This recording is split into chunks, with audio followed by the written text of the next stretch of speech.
Oh yes, it's 7 o'clock. Look at that. Well, 1 o'clock for you.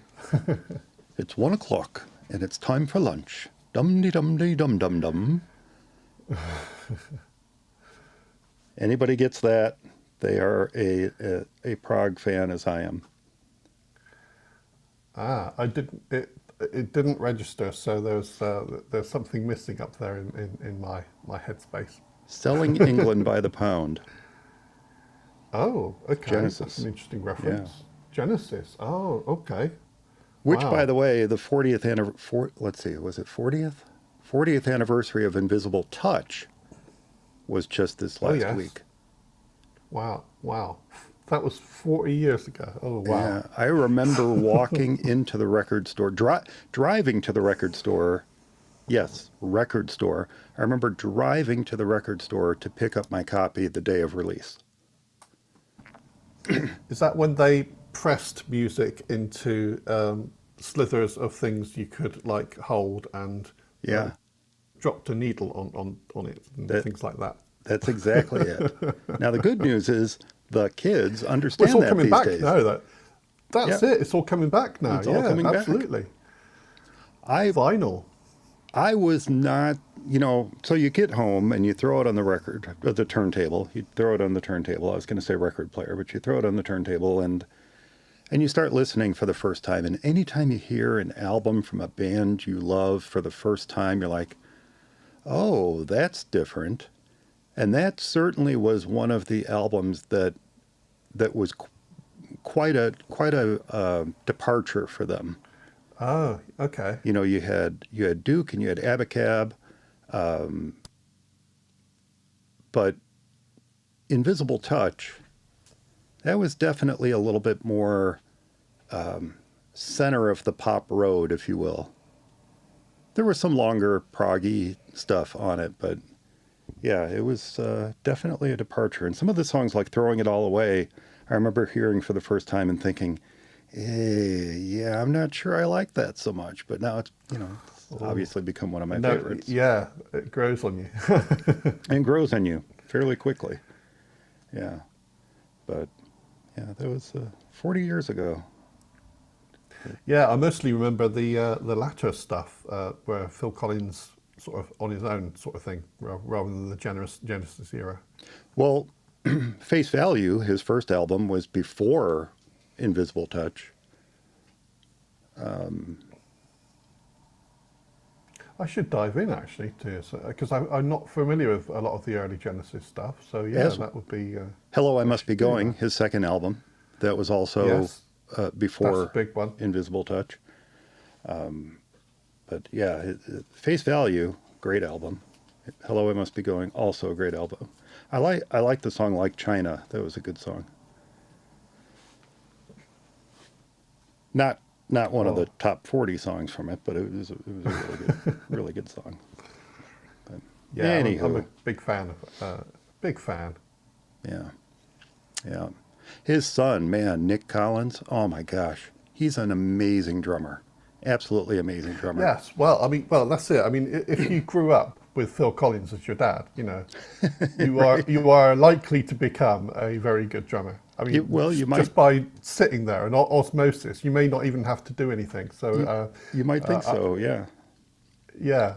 But Phil Collins hired him to be his drummer at 15, I think it was. At 15, he went on tour. That's impressive. With Phil Collins, yeah. and had pretty much stepped right into his dad's shoes. And I remember the 2022 tour, their final tour, Genesis final tour.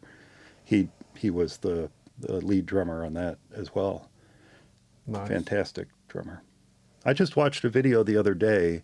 Rush, a contemporary prog rock band of Genesis, 2112, the album 2112.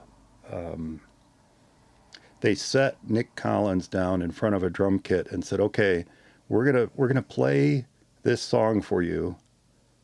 He wasn't familiar. He wasn't familiar with the percussion bits of the song, right? So they and I'm going to just kind of paraphrase, but they played the song for him with the percussion, with the drums, and over the course of 2-ish hours, he was able to pick up some very, very complex percussion pieces from that song. It's like a 12-minute song. I'm not super familiar with Rush as I am with Genesis, but super complex piece. And he was able to pick up that, and at the end, play the whole song. Yeah. It's amazing. That's good. Well, very good. Well, obviously. That's if anyone wants to see that who's watching this, it was on a YouTube channel called Drumeo, Drumeo, Drumeo, and it was just last week or the week before, something like that. Pretty amazing. Now, they did say that for the final piece, they cut together multiple takes to do it, but it's an incredibly complex piece. And for him to be able to pick it up in just a couple of hours and play along with it, it's just amazing. Amazing. Talk about... Well, skill. Skill. I mean, that was the word coming to mind. It just didn't come out.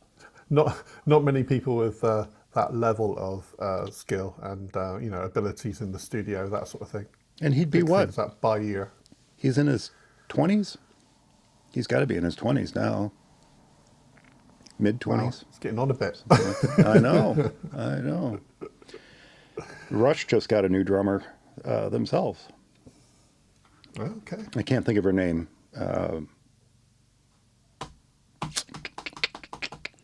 Annika something. Oh, shoot. I'd have to look it up. But amazing, to be able to step in. Let's see, what is the name of Rush's drummer? Oh, shoot. Oh, now I got to look it up. Anyone watching this live is screaming it out to me, and I just Neil Peart. So yes, so the new drummer Annika Nils. Here we go. Annika Nils stepped behind the kit and just took over. Amazing. Yeah, he passed away 5 years ago, 6 years ago, something like that. Right. God. Anywho, all right. Enough of that.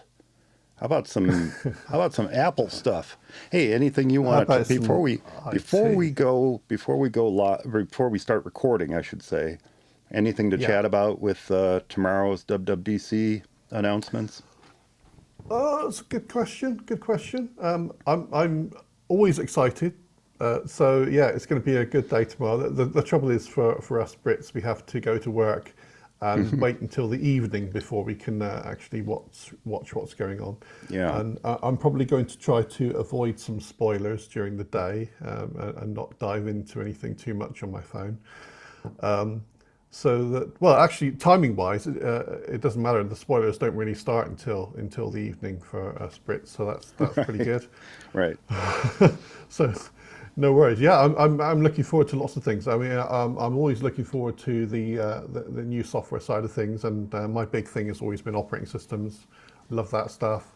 All the new operating systems being announced and capabilities and underlying stuff, and I like the geek out, the quilts for each one that come up to say what the underlying things in the OSs are to delve into.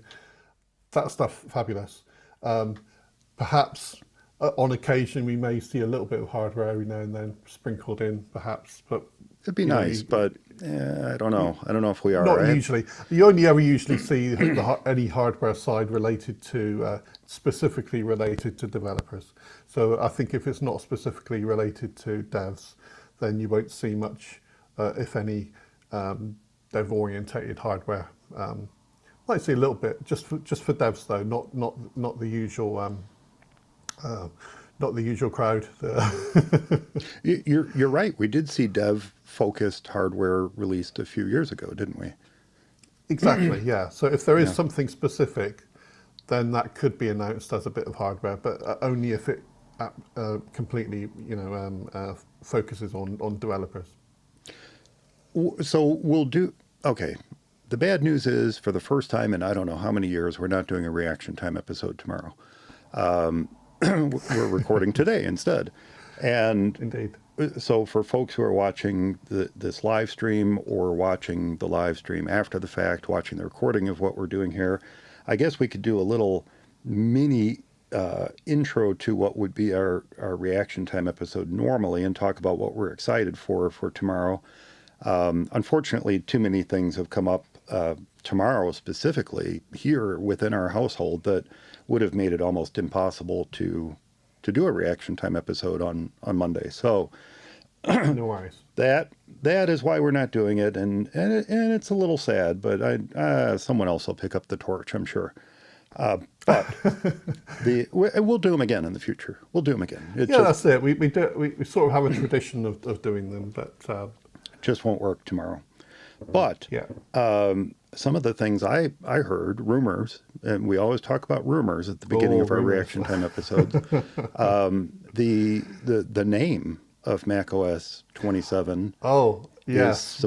is allegedly, maybe, possibly, perhaps, Big Bear. This is something I have also heard, and I've heard just as many people say there's no chance of that being the name, and just as many people saying, well, perhaps it might be. Who knows? Because we don't know, right? Because nobody knows. Indeed. Nobody knows. Yes. Well, some people Big Bear know. could be quite fun, but then, you get the next ones being Little Chicken, Small Cockroach, that sort of thing. Yeah. Well, I am happy to share, and I don't mind sharing. I have actually boated on Big Bear Lake. So I've been there. Oh, well, there you go. Yes. I have not only we eaten, don't know I've these not only eaten locations. ice cream at the ice cream shop in Big Bear, but also boated on the lake. So I am, well, Does my Big family. Bear actually have big bears in it? Yeah, they're swimming. Yeah, swimming. Oh, that's just- okay. yeah. That's Oh, how it wow. got its So- name, Big so- Bear Lake. It's just so the bear it's, swimming in the lake all the time. It's Yeah. really well named then. Perfect, Yeah. perfect. Yeah. Yeah, it's No. a naive question from someone in the UK because we have no idea. Well, it's up in the mountains. It's up in the mountains, not that far from San Bernardino and Rancho Cucamonga, and by extension, Los Angeles. And I'm glad it wasn't called that last one. I wouldn't be able to spell it. macOS LA. Well, at least I can spell Big Bear, so that's pretty good. Yeah, right? Better than Sequoia. So Yeah, that's a bit tricky. I have family in the area, and it just so happens that they like to go up to Big Bear and enjoy the lake and whatnot, as do many folks. And one of the trips that we went out to visit a family, they rented a boat, and so we went out and had a good time on the lake. And beautiful area, busy. It's kind of touristy. But local, a lot of local tourists, kind of touristy in that regard, but lovely little town, and I think it'd be a fitting name for macOS, perhaps. Yeah, I wouldn't think it was a bad name.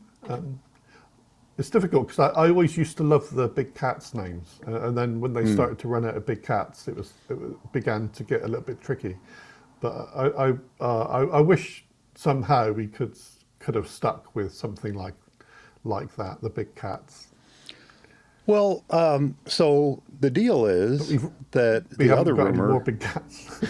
the other rumor, of course, is that this next edition, macOS 27, is going to be more of a snow leopard-like or mountain lion-like release. Indeed. In that we hope it will be used to fix many of the bugs that we're encountering in Tahoe right now. I mean, Yeah. I find it to be incredibly buggy.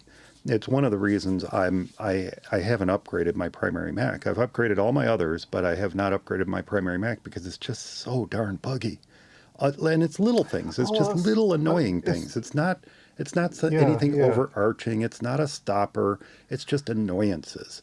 And I sure would love to have something cleaned up and running just a little bit more Oh smoother yeah, than I'm it. really Yeah. really looking forward to a snowy version of Tahoe. So maybe Snow Bear or something like Well, that. I'm glad you said snowy because that's how we always affectionately referred to Snow Leopard Indeed, here yeah, on the show. snowy. So yeah, yeah, yeah. Loved Snowy, one of my favorite releases of OS 10, and I think just because it was so darn stable and reliable. Yeah, it was refined, wasn't it? So a refined version of Tahoe is going to be really good. Yeah, yeah. Yeah, Uh, and especially as the rumors say in regards to liquid glass and you know whatever liquid glass, blah blah blah, whatever we talked about that, but there's just a lot of little buggy things with liquid glass on the Mac. And I sure would like to see that cleaned up and know that the developers are actually paying attention to how it's being used in all the different scenarios, not just one scenario, not just looking at it and saying, "Yep, looks good to me, push it out." But actually test it in all the different scenarios that they intend for it to be used in, or that we want to use it in, I should say, and yeah. just make sure it looks Mac-like. Right now, Well, that's the thing.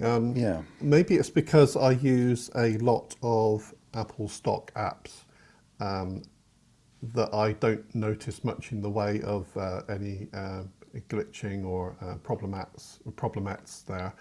Um, and you do notice, especially on the phone as well, that apps that have not updated or since Liquid Glass came out, and so they haven't updated their UI, they tend to work on the older system, which isn't as well supported, I suppose. So you do notice a little bit on the maybe lagging side or a glitch perhaps, but nothing that I can see Mac-wise. But I'm sure that's because I stick mainly to, well, I usually use a lot of the stock apps. So I don't fall foul of apps that I use every day that haven't updated yet. So I'm thinking yeah. it's more down to the developers embracing the new APIs and test properly, as you say, properly testing their apps in the new environment and putting out updates. Well, you having said that, some of the biggest bugs I run into with Tahoe are in the control center. The control Okay, center, so calendar, and contacts.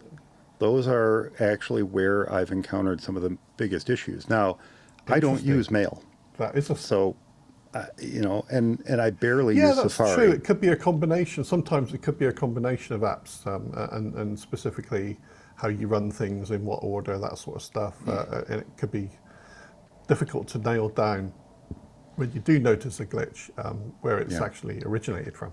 Yeah. Well, in this Tricky. case, it's absolutely contacts and calendar. But that, hey. Wow. Fair enough. Fair Oh, enough. oh shoot, what was the other one?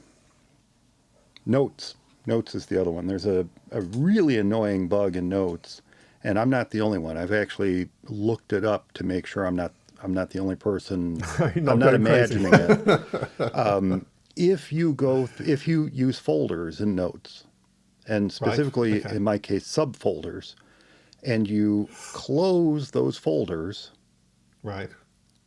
the next time you relaunch it, they're all open again. And I have one Okay. particular grouping of folders and subfolders. So there's a folder and then like 3 or 4 subfolders. And I close the subfolders and then I close its parent folder. That's a lot of closing. And then the next Yeah. time I relaunch Notes, they're all open again. Like, dude, stop. I've that just is given about- up. I've given up. Yeah. It's like, Well, that's it. I mean, quite a while ago, I decided to not have a complex structure anymore, because then you have to decide in which folder and then subfolder and possibly subfolder you have to put something. so in blame the it's just- user. That's what I hear you So, saying. well, You're no, saying, no, not blame the necessarily saying that user. at all. But it's just years ago I decided to have a flat file system in Notes, so they're all just in one place. I have no folders at all and no subfolders. So perhaps that's one of the reasons why I see things easier in just the way I've got my data laid out, because I use it in a more simplistic way. Yes. You're simple, I'm complex. There you go. There you It's a go. joke. It's a joke. That's a stupid joke. All right. I had to say that quickly so that nobody takes it out of context. Yeah. Clip it. Yeah, there you go. No. That was a joke, obviously. Oh, no problem. No, it's true. I mean, I actively seek to simplify things as much as I can on purpose. So You're not the only you're one. exactly right. I am simple. You're complex. No. It's in fact, Inbox Zero is one of those. I don't know how many people still do Inbox Zero. That was. I try to. Yeah, that was one of those things that was really huge a few years ago, and I just don't know how many people are still following that. But I have 5 messages in my inbox. So there you go. I try to get to inbox 0. I don't very often make it to. Do you want to know how many messages are in my inbox? I don't know if I can get a count from here. Probably quite a lot. I don't know if you I can't can. beat. Keep in mind, I do use subfolders, and I do take some of my old mail and shuttle them off into subfolders. But with that said, there are currently in my inbox 13,971 messages. Oh my word! No, it just updated. 13,969. I forgot I moved some out earlier. But no. I couldn't cope. that's because of my flat storage system. Like you have the flat storage system for notes. Yeah. I don't move a heck of a lot out of my inbox. So there are some things, there's client stuff that I move out of it. And then I do archive messages from my inbox and my sent items by year every so often. So right at the moment, my inbox, the oldest message in my inbox is only 2012. But Wow. typically I will archive out stuff by year. And I think where I left off was somewhere around 2025. And so the messages in there are either like family messages or, things like that go back that far. But unread, here, you'll like this one. Unread in my inbox. You shouldn't have anything unread. 6,282. Oh my God. I'm glad I'm sitting down. That's my inbox. That's my inbox. Oh dear. I couldn't cope. Oh, please. It's fine. Yeah. But, yeah, okay, so here's the deal. I'll also explain this. The inbox I was just referring to, and I won't say what it is because it's a personal email address, but the inbox that I'm referring to is the end result of multiple inboxes funneling into it. Okay, fair enough. So I should mention that. So you are getting a lot of mail amalgamated. So yes. There's probably mine is simpler. 3 or 4. I'd say there's 3 or 4 email accounts that funnel into that particular inbox. I see. Yeah, I only have one. Yeah. And that allows me to, because of the way Thunderbird works, I can set up accounts to reply from. They aren't accounts to check mail, but accounts to reply from. And so I can set those up. I can have everything funnel into one inbox. And then as I reply, the replies come from the box that they were addressed to. Oh yeah, actually I do have that set up, but only for 2 accounts, and they're quite small volumes coming in. So yeah. So all my business email, for the business that I run, all of that funnels into this personal account as well. So that, that goes back to 2010 for business related emails. And then personal email goes back to 1995.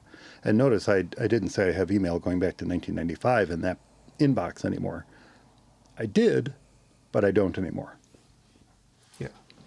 So there you go.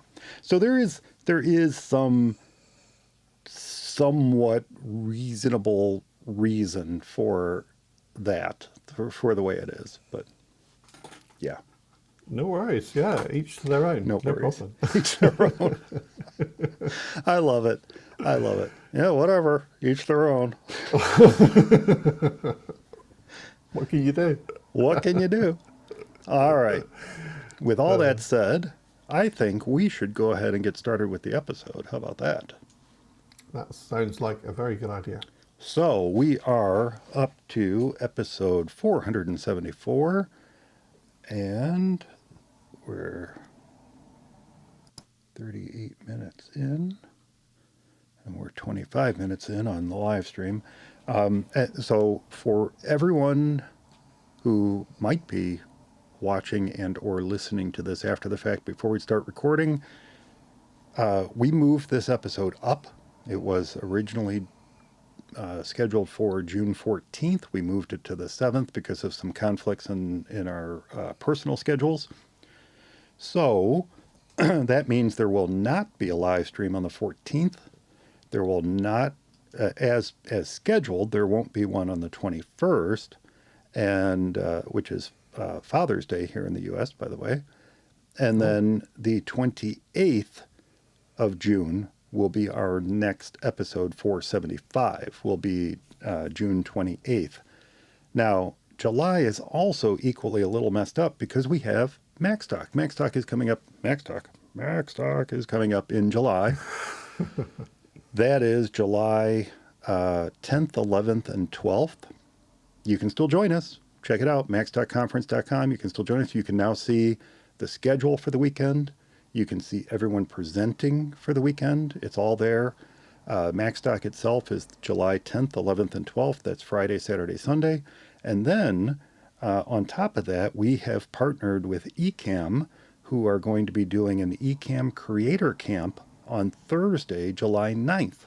So if you really want to get into a weekend of amazing Apple goodness, it would be July 9th, 10th, 11th, and 12th. But MacStock itself, 10th anniversary of MacStock, July 10th, 11th, and 12th. So the 12th would normally be our first July recording session. Ain't happening. I'm going to be running MacStock. And the 5th, the weekend before, we can't move it there because honestly, I'm going to be swamped just getting everything ready for the weekend that's coming up. So that will mean that we're really only going to do one episode in July. I'm fairly certain I'm going to be passed out recovering on the 19th. So our one and only episode in July will be episode 476 on July 26th. And then we'll be back on a normal schedule again for August. And I think we're going to be on a weird schedule again for September. We've got I've got something coming up in September, but I think we can still probably squeeze 2 in that month. It just might be a weird schedule. Like maybe we'll do 2 Sundays in a row or something like that. But yeah, sure. We could always record ahead a show to release. Yeah. It just later. wouldn't be live, yeah. but we could record ahead. That's right. Exactly. Yeah. So you could possibly do a record ahead idea. Okay. Well, we could do that too. All right. So anyway, that's what's coming up. And with that said, we can go ahead and get started with the show. Why not? Wow, that took 3 minutes. 3 minutes for me to explain that. And people say I'm not succinct.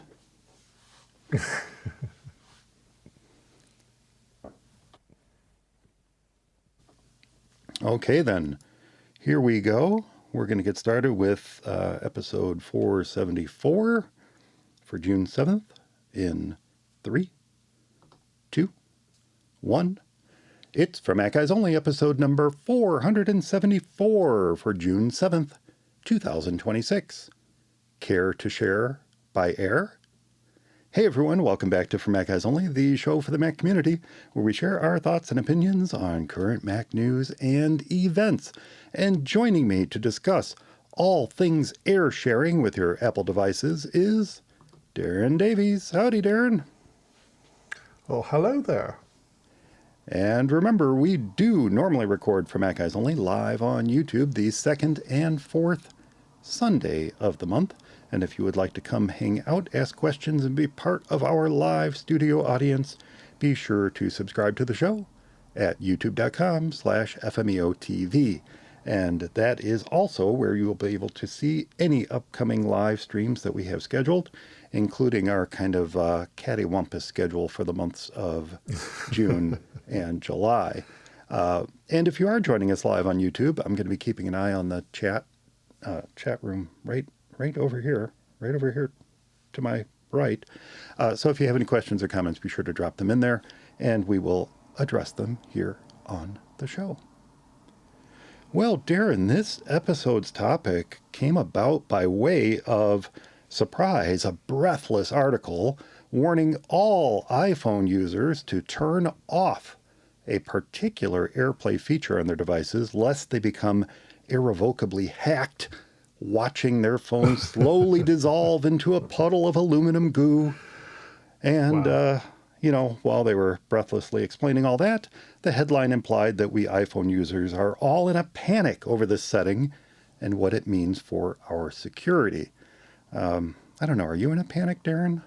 No, I'm not panicking at all. Yeah, me neither. Me neither. Anyway, as I read further, the article was basing its facts on a TikTok video of all things that was apparently warning people that, and I quote, having automatic selected under automatically AirPlay makes users more vulnerable to hackers who have the ability to get all of the information on their phone in a matter of seconds, as long as the hacker's phone is right next to the user's phone. Wow. It's not that fast. What? What? I'm thinking to myself, AirPlay, right? This is what they're talking about. Have they ever used it? Well, AirPlay is designed really for one thing, and that's streaming content from your device to another device. It's not really about receiving data, unless, of course, you enable AirPlay receiver, and we'll talk about that in just a little bit. But AirPlay, well, I had to think about that for a second. That's just streaming. It's streaming. How could having AirPlay on cause a problem? Then I realized, I figured it out. This has to be evergreen content, churned and washed up again from the dark recesses of the interwebs. Yes, I'm mixing metaphors, because as I read on, to support this hypothesis of theirs, and please note, I'm not telling who this was, and I'm not going to link to this article because it's just silly. But to support this hypothesis of theirs, the one that they made to get us to read the article, they made reference to a potential security issue from a year ago, long since patched in iOS, and long since rendered more or less a moot point. But hey, it got me to read the article, and it pummeled me with their ads, right? Okay, cool. Well, this other article that they referenced, in addition to the TikTok video, the bastion of authority when it comes to security, the other article that they referenced was actually found on Wired. Now, Wired does a pretty good job of reporting the facts. Oh, usually pretty good, yeah. Yeah. And this other article that they referenced was dated April 2025. And I am going to link to this one because it discusses the vulnerability in question that was called Airborne. Now, Airborne, and I'm not going to go too in-depth on this, but just to quote the article on Wired, Airborne resulted in bugs in Apple's AirPlay software development kit for third-party devices that would allow hackers to hijack gadgets like speakers, receivers, set-top boxes, or smart TVs if they're on the same Wi-Fi network as the hacker's machine. And then it continues, another set of airborne vulnerabilities would have allowed hackers to exploit AirPlay-enabled Apple devices too. Okay, so while Apple devices are patched, third-party devices like speakers may never get patched if the manufacturers, one, don't release the patches, and then two, even if they do release the patches, this is the important one, the owners of those devices don't, patch them. I mean, who thinks to install security patches on a speaker of all things? It's just not something that comes to mind. Oh, I need to run security patches on my speakers this week. You just don't think about it.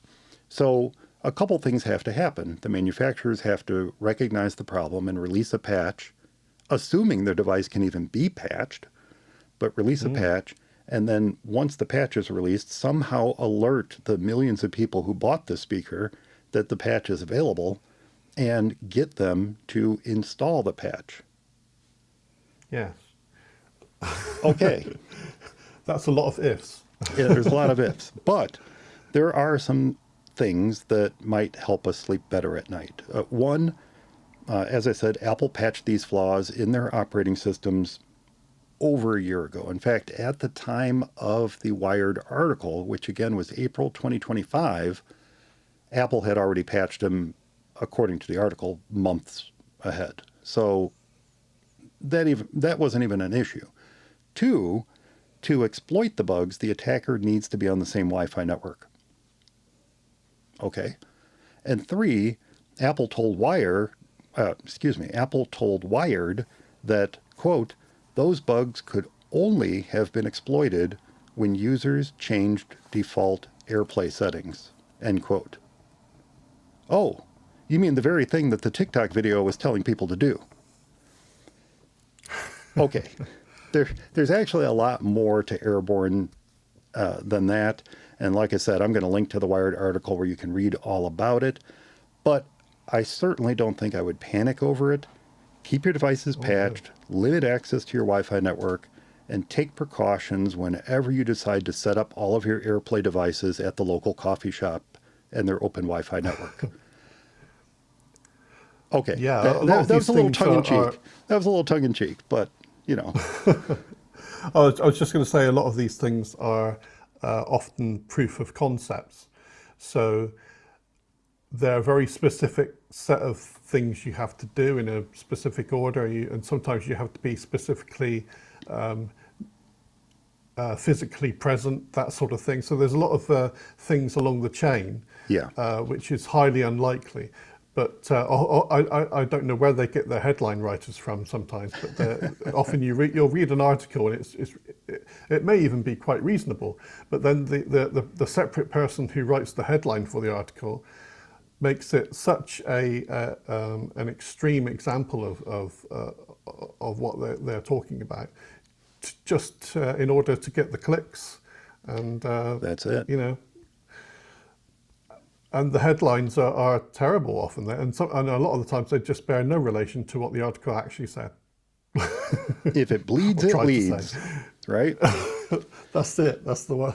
But okay, so here we have a TikToker giving debatably useful information that really does nothing but drive up views, as you said, and ultimately instill panic among their viewers that the default setting of automatic under the automatically AirPlay setting will somehow allow someone to steal all the content off their iPhone.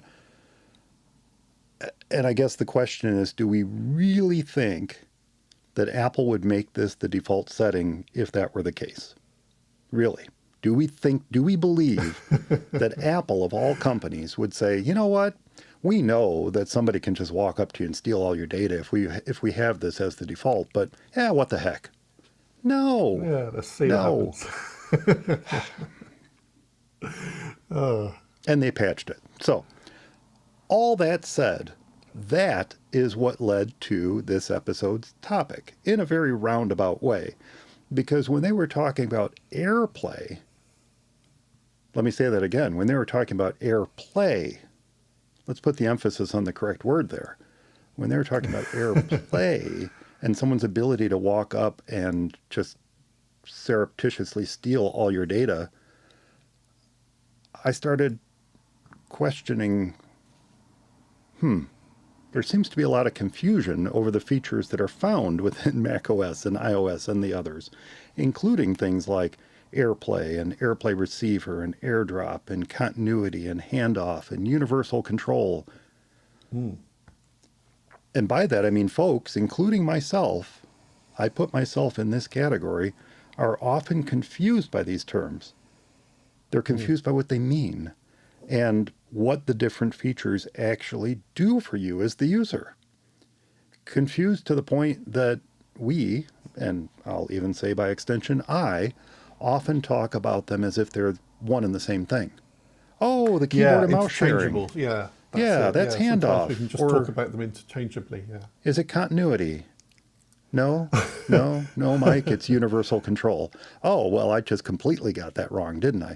Because it just, these Apple technologies just work so seamlessly together that often we don't think about it. We don't necessarily think about what they're called or how they're used or what they should be used for, that I thought maybe it would be good to run down all of the different sharing terms and what they mean to us as users. So, Darren, let's talk about that sharing technology. Let's talk about how they might help us and how to make sure that they are on if you'd like to use them or off if you wouldn't like to use them, as the article was encouraging people to do. And I think it makes sense to start with the feature that began this entire conversation, and that's AirPlay. So if you don't mind, I'll just throw it over to you. I mean, I've been talking a lot here. I can throw it over to you. How would you describe AirPlay, Darren? What is it for? We kind of casually mentioned it, but why would we turn it on, and what would we use it for? Well, yeah, I mean, absolutely. One of the things that is confusing is that there's a fair bit of overlap between what some of these functions do. Like you mentioned, continuity and handoff. Yeah. You could quite easily get confused a little bit between the different subtle differences between the two of those, because there's a little bit of tie-in with both of them, really. But particularly with, there are a lot of the services, the Air level services, including one that I only just thought of, which we don't have on our list, but we can come to that later, I'm sure. It might be the same one I thought of too. I'm not sure. Oh, did we both think of an extra one? No. Excellent. Yeah. Hopefully it's the same one. We'll find out. So AirPlay itself, part of the AirPlay services, you can think of an overarching thing in itself that a lot of people think all the other services, which are distinct, are in this AirPlay envelope, but they're not. They're separate. So AirPlay to me is pretty much a streaming protocol, mainly used for streaming. So if you want to share music, audio, say, it doesn't have to be music, or video, or even your desktop wirelessly to another display, or even your TV. If your, say for instance, your TV has AirPlay receiver functionality, then you can be the device that pushes an AirPlay stream to that receiver device. So I have done demos before where I'm looking at my screen, but I've temporarily turned my TV into a secondary Mac monitor. And smart. Dragging something from my Mac onto that onto my TV specifically to show someone else, so they can see my big screen example, and I've got the small screen that I'm working from my desk with. So that's quite a nice example, because you can have I wouldn't use it all the time, but you can have a wireless monitor but that's where some other overlap comes, because when you're talking about universal control, that's also a wireless monitor situation. So you can see where the confusion comes, where there's some overlap between some of the things that you can achieve with various of these air features. There's quite a lot of them. So AirPlay is mainly for streaming media. And I'll actually kind of add on to what you were saying a moment ago. Some of these features that we're going to talk about are really extensions of the other features. Indeed. And there's one in particular that I didn't think of until after I had sent you the list of the various air features. What do we call them? The air features. What should we call them? Mac OS and iOS. The sharing features. Indeed. There was one I didn't even think of at first, and that's because it's really an extension of one of the main features, which is AirDrop. And we'll talk about AirDrop in a moment. When I looked up how Apple referred to AirPlay, it was interesting that the first thing, and everything that you said is exactly in their list. And what I did is I found Apple's official support documents for each of the different technologies that we're going to talk about today. And I'm going to link to them in the show notes so that everybody has really them in list. One place. Everything will be in one place, and you don't have to go. Some of them I had to dig around to actually find the support document that I was looking for. But in Apple's own support document for AirPlay, it was interesting that the very first thing they refer to is streaming video and or audio from your iPhone or iPad or another Mac to your Mac. So their original thought, their first thought, I should say, for what AirPlay is the ability to take what's on my phone and stream it to my Mac, which I thought was a really interesting way to think of it, because that's not actually the first thing I think of when I think of AirPlay. And yet that's the first thing that Apple says when they describe what AirPlay is. Now, that goes into what I mentioned a little while ago, AirPlay receiver. Your Mac has to be set up as an AirPlay receiver for this to work. And that is where you can receive data from another device. And we'll talk about how to do that securely. But that's how they referred to it, as a way to stream content to your Mac. And then, by the way, you can also mirror your iPhone or iPad screen to your Mac, or mirror your Mac to a TV. So Indeed. the primary uses that I use AirPlay for, either streaming video to my TV or, as you said, mirroring your Mac to an HDTV so you can show it off to someone or whatever. Those are my primary uses of AirPlay, yet in Apple's own description of it, that's the secondary usage of it. So I just thought that was kind of interesting.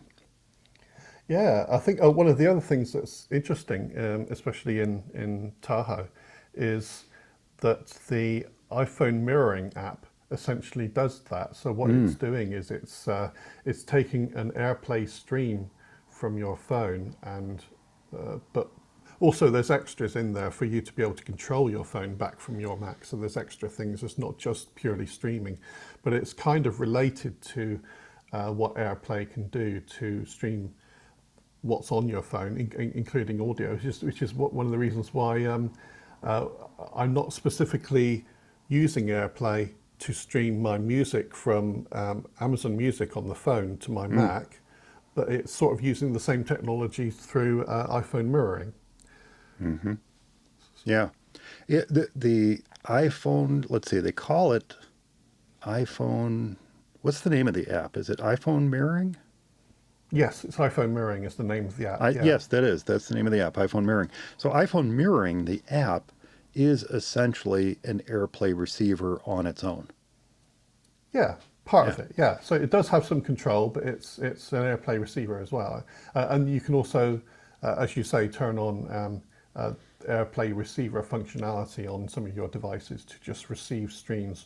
Although you do have to be a little bit careful with this, as I found out. Um, for instance, if your neighbours have a TV that's capable of receiving AirPlay, and you are in the vicinity, you could choose the wrong monitor to display the contents of your Mac on, and that could really spook them, especially if they're in the middle of watching a TV program and suddenly your desktop appears on their computer, and Oh my gosh. I didn't think, hilarity especially will ensue. if they have the same brand and model of TV as you or something like that. Well, not even that. Just if it could be anything. Yeah. Well, that's it. You get the confusion because when you choose a device from the menu, if they, yeah, as you say, if they do have the same brand of TV as myself, and I'm choosing to share my device, and they just happen to have had it turned on to allow anyone, so they've not changed their settings at all, then you can easily choose the wrong TV and display something you may not want to display on their TV instead. Wow. I hadn't even thought about that, but that's a fantastic point. It reminds me of the early days of printers and wireless printing and Yes. how the manufacturers weren't particularly super concerned about security, and you could find yourself printing to another business's printer because That's you right. all happen to have the same HP LaserJet or what have you. Yeah. Fortunately, Well, those days are behind us. that ties into choosing who you would specifically like to be able to share with you, which helps with this not allowing everyone in the world to be able to send unsolicited stuff to you. So that's when you can say, well, only people I know or only people in this list can send me data, in which case everyone else is blocked unless you allow them, or they can enter a code, for instance, to say, oh, there's a one-off here. I'm physically in the same vicinity as yourself, but I'm not in your friends list yet, and I'm not in your approved list. But I can send you some data or a stream or something, and you'll receive a code to approve it. So there's quite a lot of built-in features to make this quite secure. It's a pretty good, well thought out system. You mean you're telling me that someone can't just walk up to you and steal all the content from your device by just standing next to you? Wow. Yeah, exactly. I'm stunned. I'm stunned, Darren. Okay, so let's talk about the basic requirements to use AirPlay, and then just list off a couple practical uses. So first, the requirements. Both devices, the devices that you're going to be sending data from, whether it's video or audio, both devices, the sender and the receiver, need to have Wi-Fi turned on. Wi-Fi needs to be on, and they need to be on the same network. Okay, that's important. Now, some of these sharing technologies that we're going to talk about require Bluetooth as well, but AirPlay specifically only requires Wi-Fi. It does not require Bluetooth. So that's important to know about AirPlay.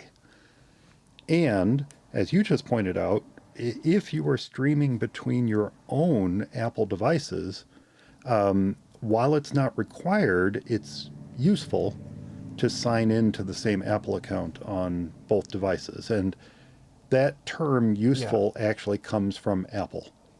I pulled that from their support article when I was taking notes because one, I thought it was funny, and two, it's not required, so that's important. You don't have to be signed in to the same Apple account on both devices, but it's useful if you're signed into the same account.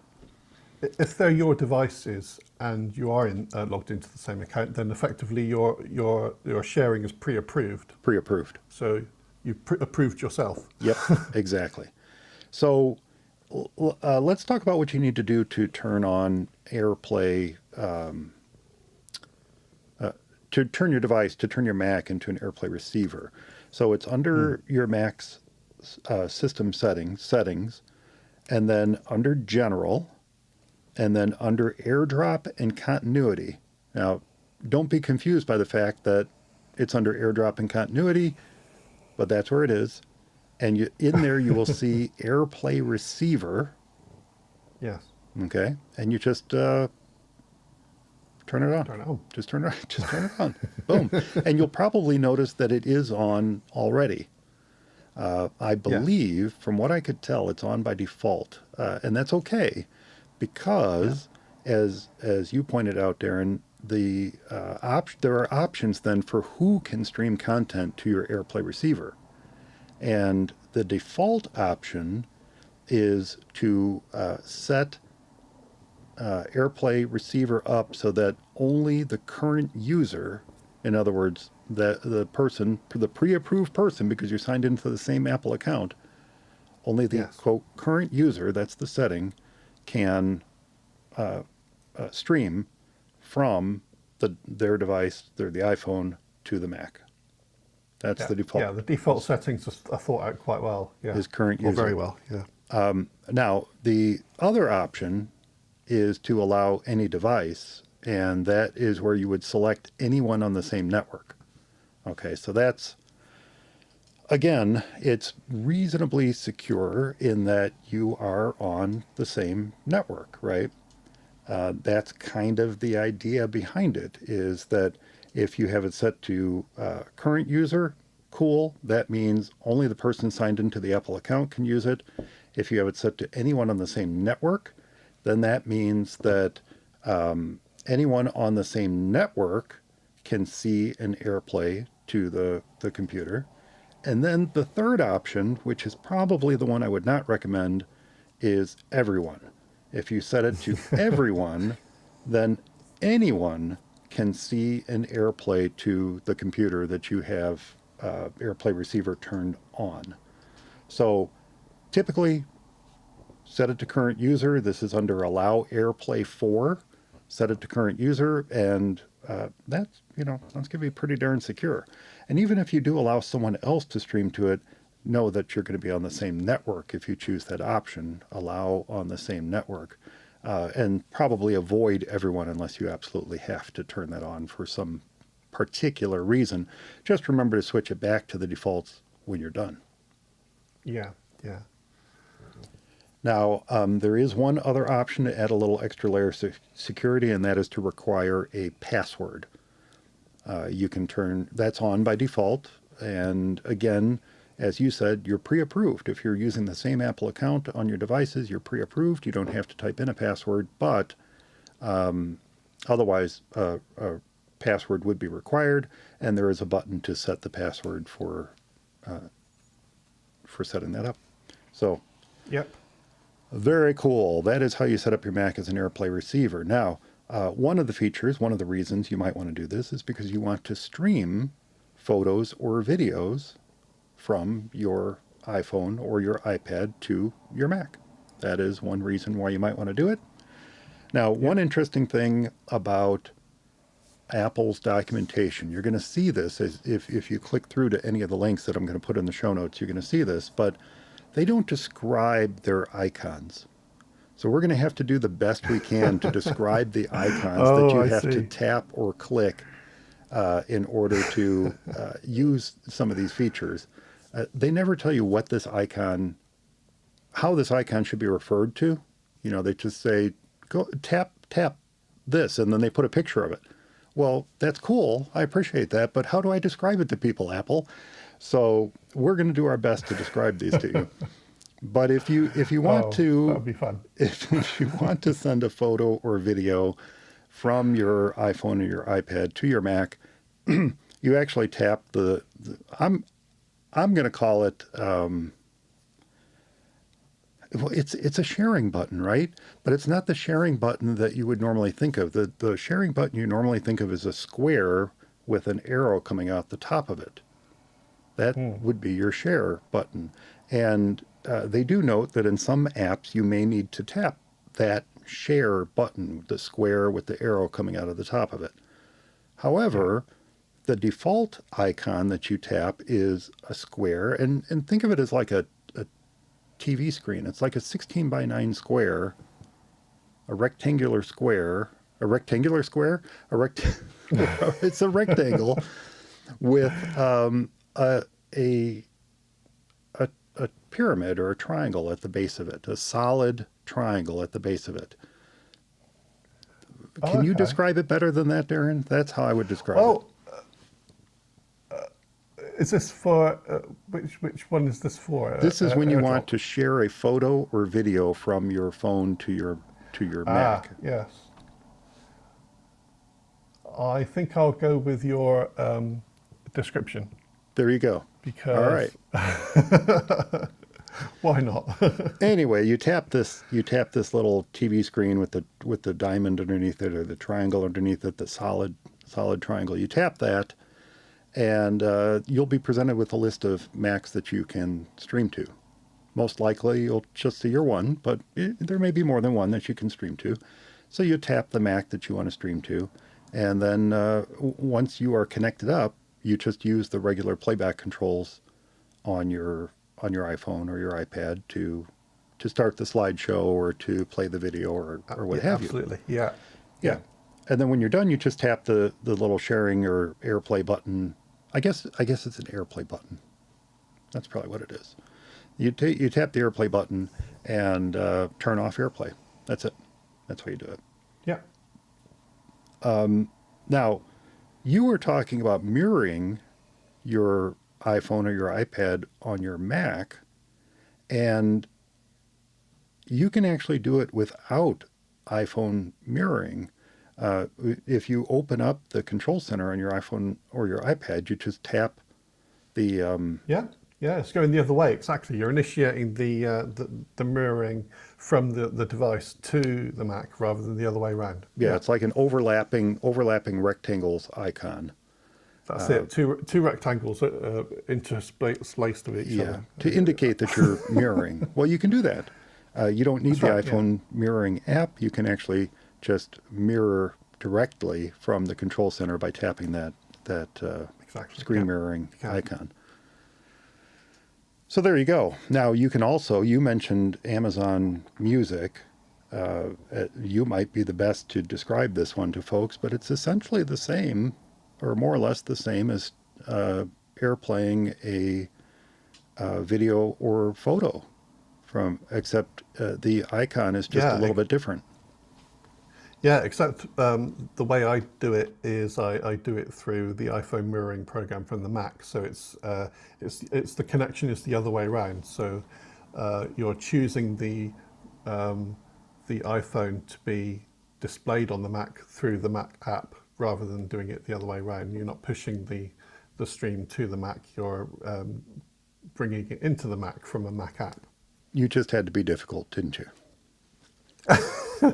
Well, this is part of why there's quite a lot of confusion with all the Air series things that you can do. You're not wrong. The Air named things, yeah. Well, unlike sharing or AirPlaying a photo or series of photos and or a video, when you are AirPlaying audio from your iPhone or your iPad to another Mac, or actually from another Mac to another Mac, the icon is a little different. Instead of a rectangle, with the arrow underneath, it's actually a series of concentric circles with an arrow underneath, a solid triangle underneath.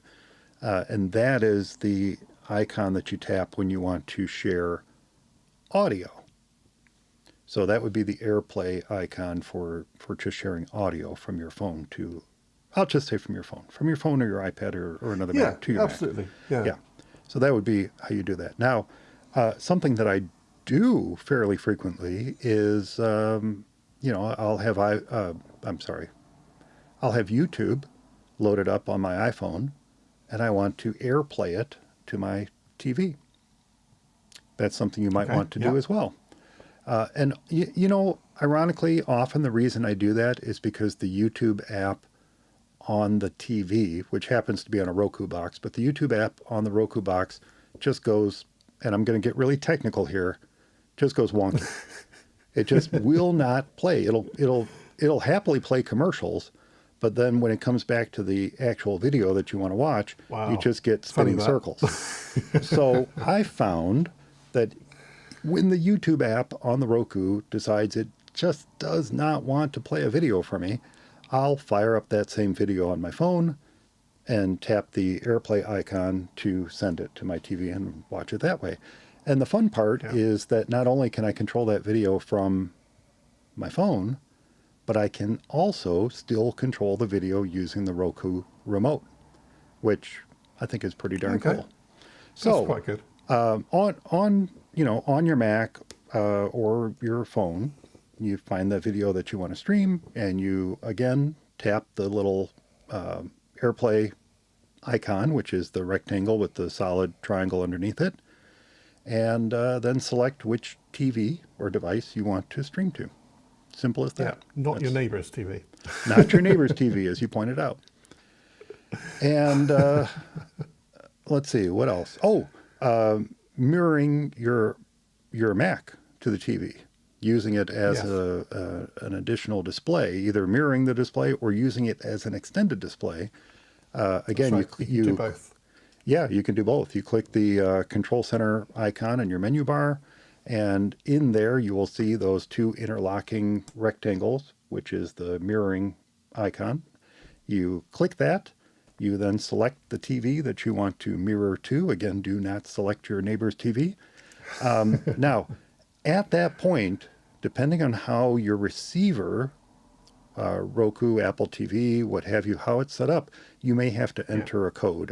And you mentioned that very briefly earlier, but you may have to enter a 4-digit code on your Mac to confirm it. And that would be the one thing that keeps you from streaming to your neighbor's TV.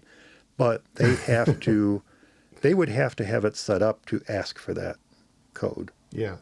Right. There's a specific setting for Apple TVs called conference room mode, so that if it's in a conference room, so it's a shared device, that it has that very thing, so that when a presenter comes up to present something on the conference room display, they type in a code on their device to pair the devices. So that also means that nobody else can interrupt the person who's giving the presentation as well, which is quite handy. Yes, that's one of the main reasons. The other is, as you said, simple security. If you want someone to have to enter a code before they can stream to your TV, that would be a nice feature to enable. But once you do that, once you enter the code, if you're prompted for it, you can then choose whether you want to mirror or extend your Mac screen to your TV.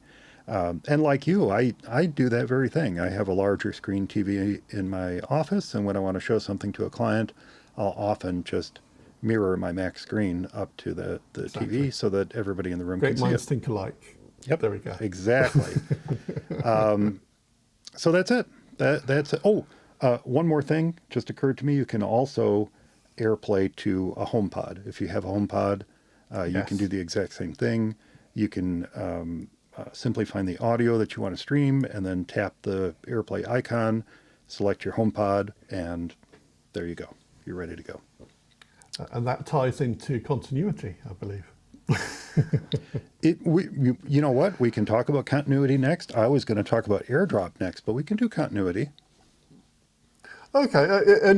I only thought of it because you mentioned it's not continuity at all. I've done it wrong myself. I've got the wrong one. It's actually handoff. I'm telling you, you were right. It's a confusing topic. It's actually handoff. That's it. So handoff. Yeah, that's another one. Yeah, you described literally playing audio on your phone, moving close to an AirPod device, and it automatically handing off that music from one device to another because of their proximity, and you can just pop over there and possibly, I think it requires a little tap or something just to confirm. Yeah. All right. We'll talk about handoff and continuity in just a moment. Let's go ahead and talk about AirDrop, though. Let's go back to AirDrop, because AirDrop is really what I thought this article was talking about at first, because that is where you can share content to another device. Now, you can't necessarily unwittingly share content from your phone to someone else's device, but, that was why I thought, maybe they're not talking about AirPlay. Maybe they're talking about AirDrop. Turns out they weren't. It was this long patched bug in AirPlay. But here we go. AirDrop. So AirDrop is, I would describe it as the ability to send photos, videos, documents. Usually documents is what I'll AirDrop back and forth to other devices, to another iPhone, another iPad, another Mac. And not only can you AirDrop to your own devices, but you can also share files with others. And that's where I most frequently use it. For example, I might have my Mac at my wife's shop, and I need to send a file over to her iMac, so I will AirDrop it to the iMac rather than deal with USB drives and all that kind of stuff. I'll just that's so 1990s. You don't want to do that. It still works, let's be honest. If well, it this works, is true. It depends how big a file you want to move. In the event that AirDrop doesn't work, the USB flash drive is a good fallback. But Indeed. That said, AirDrop transfers are secure. They're encrypted. You know, when they go back and forth between devices, they are encrypted. And the recipient, the device that you're sending to, can accept or decline the transfers as each one comes through. Yeah. So there's a lot of layers, as you indicated earlier, Darren, there's a lot of layers of security in here to ensure that you can't just kind of randomly AirDrop stuff to people. They're going to get prompted and say, do you want this file?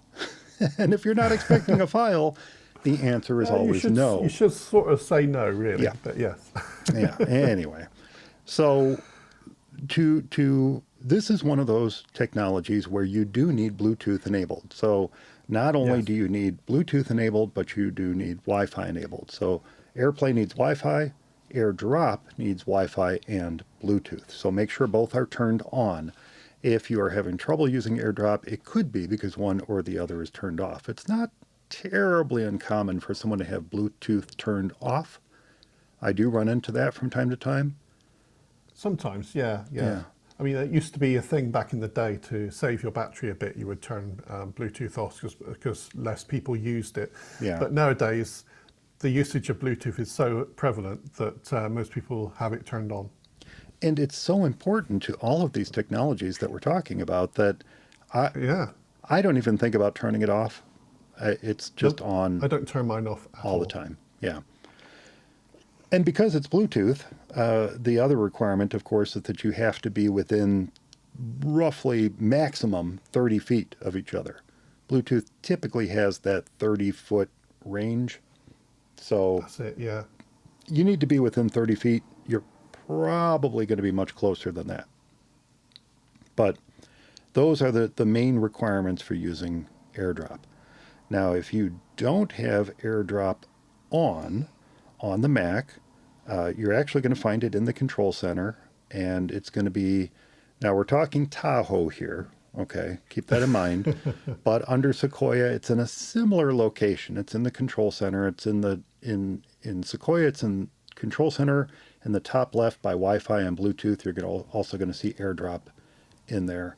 And in Tahoe, they're larger buttons. They're not the little circle buttons in the top left. They're much larger, and you're going to still see Wi-Fi, Bluetooth, and AirDrop. And typically, you're going to see Wi-Fi and your Wi-Fi network that you're connected to. Bluetooth will say on, and AirDrop will, I believe by default, say everyone. I think by default it's everyone. Maybe it's set to contacts only, but those are the two options. AirDrop can either be set to contacts only, or it can be set to everyone. You know, it might be contacts only. I don't know, because I do have mine set to everyone. Yeah. But that's how you enable it on the Mac. Just make sure it's on, and it's either set to everyone or contacts only. And then on the iPhone, it's in Control Center. It's also in Control Center. And it is the concentric circles. Let's see, what is it? It's concentric circles. I got to look at it. But it doesn't have a solid triangle in the bottom. it's got like a little pie piece cut out of the bottom of it. So it's concentric circles with a little pie piece cut out of the bottom. Yes. That's the AirDrop icon. And that just needs to be on, you know. And with the iPhone, with iOS, it's contacts only or everyone for 10 minutes. So it's a little bit different in iOS. With the Mac, it's contacts only or everyone. On iOS, it's contacts only or everyone for 10 minutes, which is actually not a bad thing. You know, if you're going to turn it on for everyone. Yeah, I mean, it used to be quite difficult to allow someone to send you data if they weren't a known person. So people were getting bombarded with unwanted photos and so on. I think there's an incident on a plane where one passenger was bombarding another passenger with images that they didn't want. But that's when the new the function came in to limit it for 10 minutes. So you could approve for 10 minutes and then it would stop after that. So that made sure that you could only get hassled for a short time. Right. And I should also point out, by the way, that you can also enable AirDrop within the Mac's settings, system settings. Same place we were before under General, AirDrop and Continuity, and at the very top you'll see AirDrop, and you can set it to everyone or to contacts only. So that's the other place you can do it if by some chance you don't see it in Control Center. So that's... Yeah, I had great results myself using AirDrop both ways. So sending data from my mobile devices to my Mac and from my Mac to a mobile device as well. So I've had great results from it. It's worked really, really well. It's very clever the way it works as well. So I believe because it does the handshaking first between devices using Bluetooth. So that makes the initial connection easier, but then it switches over to Wi-Fi to actually transmit the data. So faster. It does a handshake first, and then it joins the two and says, okay, yes, here's my Wi-Fi credentials. You can send it directly here. So it uses both functions combined, but it's a very clever implementation of how to get devices to more easily talk to each other and send data at the quickest rates. I think at the quickest rates is a great way to describe it, Darren, because if you are an all Apple house, right?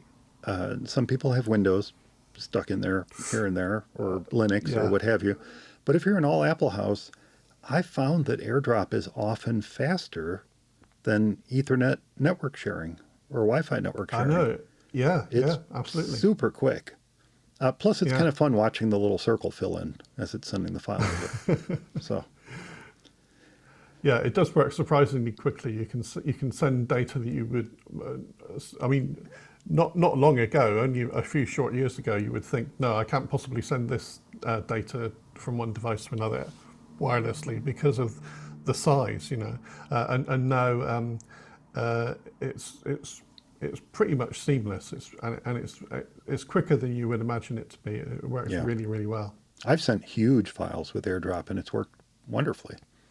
Now, and of course, now Google allow well, they will be allowing AirDrop compatible sessions to happen between Android and iOS. Well, that'll be fun. It might even work. You never know. It might work. We'll see. We'll see. We will. We'll see. Yes. Not to go too far down this new rat hole we just discovered, but have you tried migrating from Android to iOS? Have you used the official migration tools? Never.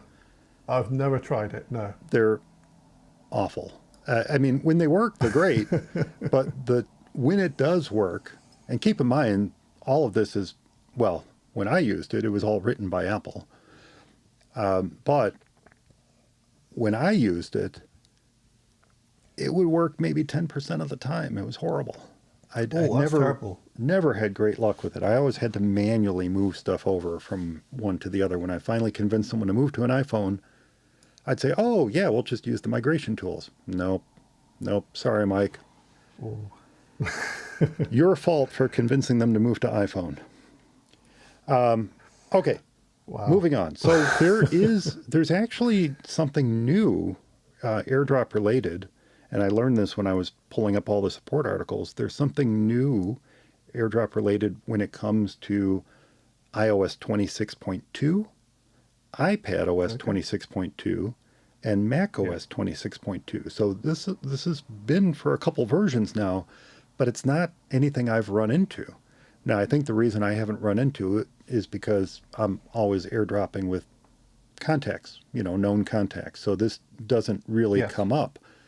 But starting with 26.2 editions of all of the Apple OSs, when someone tries to send you an item with AirDrop and they are not in your contacts, they have to use an AirDrop code. Yes. So if you receive an item from someone, they're not in your contacts, and you choose to receive that item, you choose continue, the code appears on your device, you have to then share that code with the sender, they enter it on their device, and then the AirDrop can complete. And at that point, you can then choose to continue to share and receive items with a code every time, or you can trust that person for 30 days so that they don't have to use another code within that 30-day time frame. So that's actually, again, another really nice additional security layer that Apple has added to AirDrop to ensure that the kind of stuff this article was claiming could happen can't happen. So that's really nice. Yeah. And that's new, as I said, with 26.2. And then also Apple points out that even if you don't, if you selected to trust them for 30 days and then later think better of it, you can actually go into your known list and then choose forget this person. So that's a really nice feature. So how do you send an item with AirDrop? If we're standing next to each other and you want to AirDrop something to me, Darren, how do you do it? Well, I don't think it will work currently. We're further than 30 feet apart. We're further than 30 feet apart, indeed, yes. But normally it would be the sharing button, I believe. I can't. I'm not on my phone at the moment, but the usual classic sharing, which is the square with the arrow pointing out of the top of it. Yeah. Sometimes I found that the other person will just automatically show up, and I think that's when they're a known contact. Yes, or you can just go directly into the app as well. So there is an AirDrop app, for instance, so you can just search for that. You can search for that on the phone and just jump straight into the AirDrop app and do things from there. Or you can call it up from within other apps. So for instance, if you're in the Files app and you are navigating a particular set of files and you want to choose those files to share, then you can initiate the share from there instead. Yep, absolutely. And when you tap share, which is the square with the arrow coming out of the top of it, when you tap share, if the person doesn't show up as an AirDrop target, if you will, if they don't show up, then you can tap further and choose AirDrop, and hopefully they'll show up at that point. And I found that sometimes if I'm sending from a Mac to another Mac and they don't show up when you tap share, I'll go into AirDrop in the Finder. If I go into AirDrop in the Finder, then it often works better. Brilliant. Yes, I was going to mention that exact thing. Funny you mentioned that exact thing. Often, if I'm going to do an AirDrop drop, as it were, then I'll go into AirDrop mode in the Finder on my Mac, and that will show up all the devices that are currently viewable, seeable as a target to push files to. So it's a good indicator to make sure the person you want to send a file to is on screen. If they are on screen there, then the other devices will be able to find them because they're being detected as part of the AirDrop circle, as it were. Now, when I send you something or you send something to me, how do I find it? Usually when I've airdropped things before, I would already have the AirDrop app on my Mac, say for instance, running. So when you push the files through to an AirDrop device, they'll appear there, and you can navigate to the files that get dropped from that. Well, essentially, it's a finder function. Yeah, AirDrop is sort of built into Finder in a way, or it feels like it anyway. But I think it's actually a separate app. But the way it works in the background is quite nicely integrated with Finder. And it often depends upon what they're sending you. So if they're sending you a photo and you're on your iPhone, it's going to be in your Photos app. It will often transfer directly to Photos on the Mac as well, which is good. And if it's a file, as you said, it often ends up in your Downloads folder. That's where it doesn't mine. I'll find it in my Downloads folder after it was sent to me. So it's usually pretty easy to find. But it does kind of depend on your device. As you said, if you're on iOS or iPadOS, it might be in the Files app. Often it's automatically saved to the Downloads folder on the Mac, as I said. If it's a photo, it's going to be in Photos. If it's a video, it's probably going to be in Photos as well. Yeah. But it really kind of depends upon the content that they're sending you. Yeah. Often also a file sent directly from a Mac to a iPad, for instance, will appear in the Files app in a special part of the Files app, which has a header which says on this Mac. On this iPad. So you can see that the file is locally stored, and then you can choose where you want to save it. You can either keep it locally stored on this iPad, or you can move it, say, into iCloud or some other function to move the file on the iPad after you've pushed it from the Mac to the iPad. Yep. Now, here's the one I didn't take note of when we were trading notes back and forth, Darren. I don't know if this is going to be the same one that you took note of, but I thought of Name Drop. Name Drop is amazingly wonderful. It's super cool the way it works. And it's something that I haven't really been using myself very long. I mean, only a couple years, really. I think someone said, "Oh, can I send you my contact info?" And I'm like, "Sure." And they held their phone up to mine, and I watched it go boop boop and transfer over. And I went, "What the heck is this magical wonderness that you just did?" I had no idea. I didn't know that was a thing. So Name Drop is an extension or a subset, or it's a feature of AirDrop. Let's put it that way. And Name Drop is one of those things that when you want to share a contact, and by the way, it does work with photos as well. You want to share a contact or a photo, it's crazy. You just hold your phone just right next to the top of another person's iPhone or watch. It works with the watch as well. Yeah. But I typically always do it with the phone. But you want to share your contact card with them or a different contact card with them. You hold it right up next to the top of their phone, and you have to keep holding them together. It's not instant. There is like a little lag. For a reason, yeah. And that lag it's for want of a better way to describe it, it's on purpose. It's on purpose. Indeed, yes. Yeah. You wouldn't want it to be instant, or else everyone you passed in the street would be sharing information with each other. Exactly, exactly. So you have to keep holding your devices next to each other for a second, and you'll hear this little womp womp sound and a little kind of watery-like effect. It's a wonderful wibbly-wobbly animation. That Wibbly-wobbly, it's really timey-wimey animation at the top of your indeed. phone. Yes. Exactly. And you have to choose to share your contact card with the other person. You can actually, at that point, decide what fields you want to share. That's important. You don't if you have some sensitive information stored in your contact card, you do not have to share that with the other person.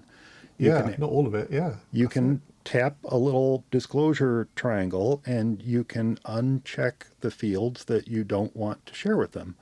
And then tap save, and only those fields will be shared. Okay, and those will also, by the way, then be the default for future sharing of your card. And then the other person, I don't think they have to do anything. I think you just have to choose to share it. Yeah. You have to deliberately choose to share it. And then, and it can be any contact. It doesn't have to be your contact card. It can be any contact card. And you choose to share it, and it shows up in their contacts. It's magical. It's absolutely like magical.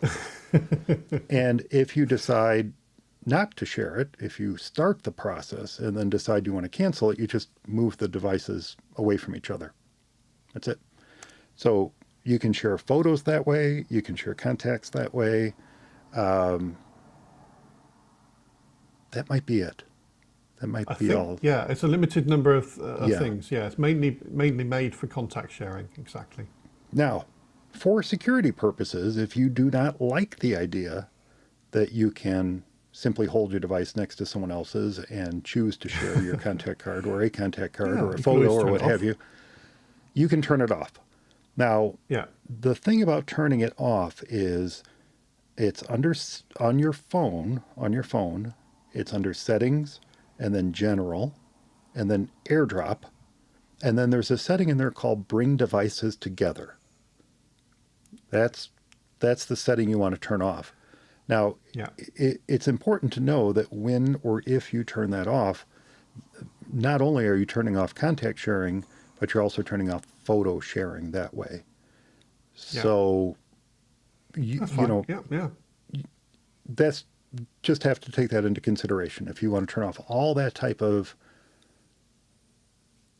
name drop, they call it name drop, but you can do photos, and I just want to emphasize that.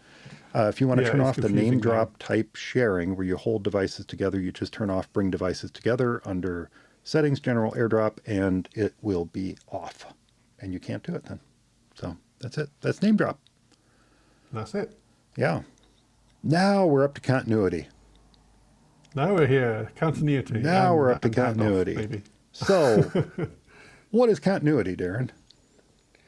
Well, yes. This is why I got confused earlier on. I confused between continuity and handoff with your speaker example. Which depend on each other. Indeed. Yeah. That's where the confusion comes from. Yeah, exactly. So with continuity, this is a really interesting one, because part of what you can set, and I think it is set by default on your dock, on your Mac, is to show apps from your mobile devices automatically. So for instance, when you are inside an app that you launch from your phone, it will appear on your dock.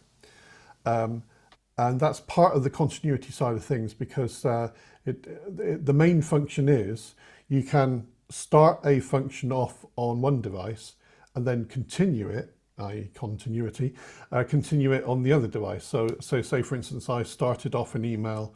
Well, it doesn't have to be an email, because that's easily done, because it's automatically a draft. So it's on. Right. So that's a different thing.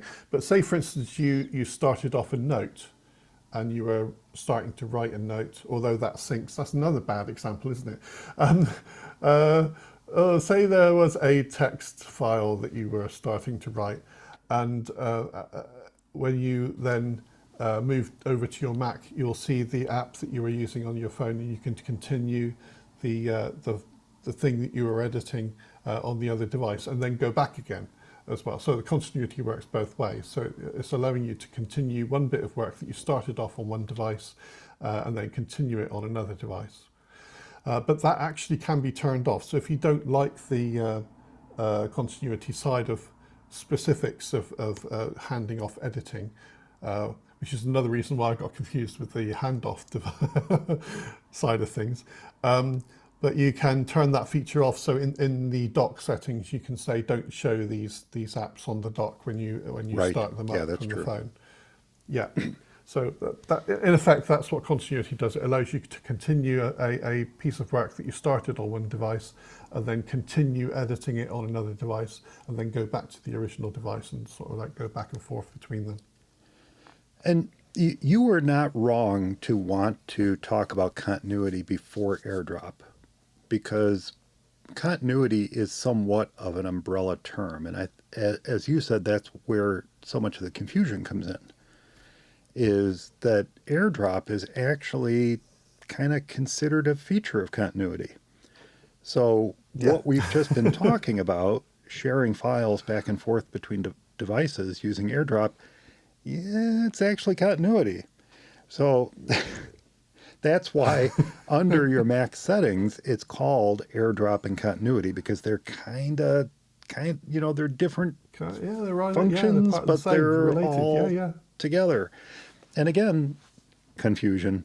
So AirDrop is part of what Apple considers continuity. But in my mind, I think you described it better. It's that ability to start something on one device and continue it on the other device. And not only does it work with Apple's apps, but it also works with third-party apps as well. If I'm moving from one device to another, if I have Firefox open on my phone and I come over to my Mac, the Firefox is waiting for me down in my dock for me to click on it and continue on the same website. So it's not exclusive to Apple's apps. You'll find that many third-party apps do it as well. So, but Notes, Text Edit, Pages, Numbers, Keynote, Safari, email. That's it. It can be very useful. It can also confuse new users sometimes because, say, for instance, you're in the Contacts app on your Mac. Yes. And you start the Contacts app on your iPhone, you'll get another Contacts app on your dock, which is your iPhone Contacts app. Right. And that will be sitting there next to your Mac's Contacts app, and they both have exactly the same icon. And sometimes new users are a bit confused. So why have I got two Contacts apps up here? And then they realize that when they close the Contacts app on their phone, that one of them goes away on their Mac. Yes. Yes, that can absolutely be confusing. Now, another feature that's a little confusing, because I think it doesn't work as well as it could or as it should, but it is actually named Continuity Camera. And Continuity Camera is a brilliant feature. It's a brilliant feature. It's a popular feature, but I personally don't find it particularly reliable. It's one of those things that maybe the phone shows up, maybe it doesn't show up. When it does show up, if I disconnect it, then I can't reconnect it again. It's problematic at best, in my opinion. But it is a feature of continuity where you can use the camera and the microphone of your iPhone as a camera for your Mac. It's pretty awesome when it does work. Yeah. And then you can also use the video effects. So, for example, if you're using your iPhone as a webcam, depending on your iPhone, you should be able to also use desk view, where you can show what's on your desk, because the iPhone will take that kind of wide shot and then it's fix amazing, the perspective really, of it. The iPhone isn't pointed at your desk. Right. But it's still, the shot is, as you say, is so wide that it can subdivide part of what you don't normally see into a little triangle that it then warps into a square and shows you what's your desk view is without the phone actually ever pointing towards the desk. And when that works, it's like, oh, that's quite magical as well, isn't that It's clever? pretty cool. Pretty cool when that works. But now those features are built into the latest webcams on, say, for instance, an iMac, because that confuses things again, because you don't then have to use continuity for desk view, because it's already built in as a function to do the desk view side of things from the webcam built into the iMac, for instance. You know, the cameras are so good on the Macs now, on new Macs, that a continuity camera is, I'm not sure it's quite needed so much anymore, but not so much. It's possibly a stepping stone sort of. Yeah. It was needed. It may be dropped later, as you say, because Mind you, I mean, it's fine if you've got an iMac because it's got everything built in. But of course, if you don't have that and you have a lot of third-party Mac devices, Studio, Mac then Mini. continuity camera is still an extremely useful thing to have. Yeah, fair point. Absolutely. Yep, very, very good point. Something else I probably wrongly referred to as an AirPlay receiver app is the iPhone mirroring app. Now, iPhone mirroring, controlling, because you said, yeah, it's like an AirPlay receiver, but with additional features. Well, those Yeah, additional features, what you're hinting at is that ability to control your iPhone from the Mac. exactly. That's key, and that's what makes it really part of continuity more so than it does AirPlay, Yes, because you've got that two-way back and forth. It's not just a one-way that's right. view. You can actually control the iPhone. So, yeah, it is kind of an AirPlay receiver, but you've got this added ability, and so that also falls under continuity. And then you did mention very briefly, and we'll just mention it again, there is, and it does have yet another name, but there is something called Sidecar that is Oh part of yes, continuity, where you can turn your iPad into an extended display for your Mac. Pretty darn cool. And I do use this from time to time because the battery in my iPad is starting to get a little wonky, and so I pretty much just keep it plugged into my Mac all the time, so it's fully fair enough. charged, and that Yeah, makes Sidecar very easy to set up and use. And I do use it fairly frequently because it just sits there next to my Mac all the time. But that is where you can extend your Mac's desktop to your iPad display, and it's super cool. You don't need some big 24-inch display sitting on your desk. You just need your little 11-inch iPad, and it works wired or wirelessly. So that is yeah, it's pretty another cool. brilliant feature. I'm confused now though slightly because I thought that was universal control, and I've forgotten the name that it was actually called Sidecar. Yeah, it's called Sidecar. So it this this depends upon a couple different things. This depends upon Wi-Fi being on, Bluetooth being on, and Yeah. handoff being turned on. Now, we haven't even talked about how to turn on handoff, but that's done on the Mac. It's done under AirDrop and continuity. And then there's a section called continuity. And the option is allow handoff between this Mac and your iCloud devices. Just turn that on. Okay, so handoff has to be turned on.